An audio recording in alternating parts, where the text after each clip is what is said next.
First of all, we'll look at Jen Psaki, former White House press secretary, now MSNBC talk show host, and note how, with constrained hysteria, she attacks Bobby Kennedy, assumes that Bobby Kennedy would be bad for America, assumes that the only plausible, possible, beneficial outcome is a victory for the Democratic Party, never seeming to reflect for even a moment that this could be misguided. What has democracy become if you have to work this hard to prevent people contemplating and considering anyone other than a candidate who seems to be edging us closer and closer to Armageddon on several fronts? These third-party candidates are a huge problem, and there's a number of them. Shouldn't be regarded as a problem in a democracy, should it? Variety in consumerism is regarded as a good thing. Oh, look at all these different breakfast cereals. In politics, you can have this little old man. That's it. If you look at RFK Jr., it's the name recognition issue, as Tom was just talking about. That's all it is. He's got the name Kennedy. It's not that people are disillusioned, disenchanted, that trust in every single institution is beginning to break down. The deep state, the government itself, the legacy media, big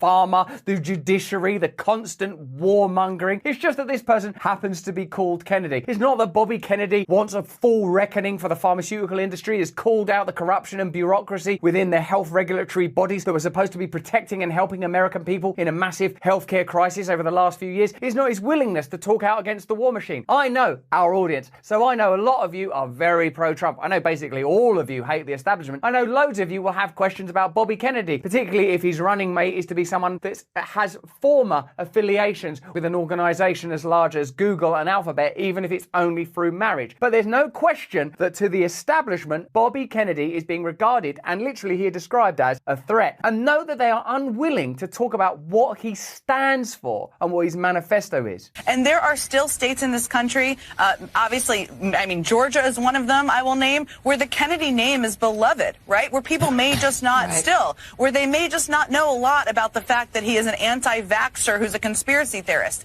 They don't know that yet. Just as simple as that. He's an anti-vaxxer who's a conspiracy theorist. If you spent any time listening to Bobby Kennedy, you will know that he's not an anti-vaxxer. He says, in fact, that vaccines can be very helpful in certain medical situations, and that he simply has questions about events over the last few years, and he has campaigned for a long time around issues connected to vaccines in childhood. The idea that he can just be, as he was then, dismissed as an anti-vaxxer and as a conspiracy theorist tells you more about the legacy media than it tells you about Bobby Kennedy. They don't want you listening to Bobby Kennedy. They don't want you considering independent candidates. It's clear what they want. They want you just to shut up and vote for Joe Biden.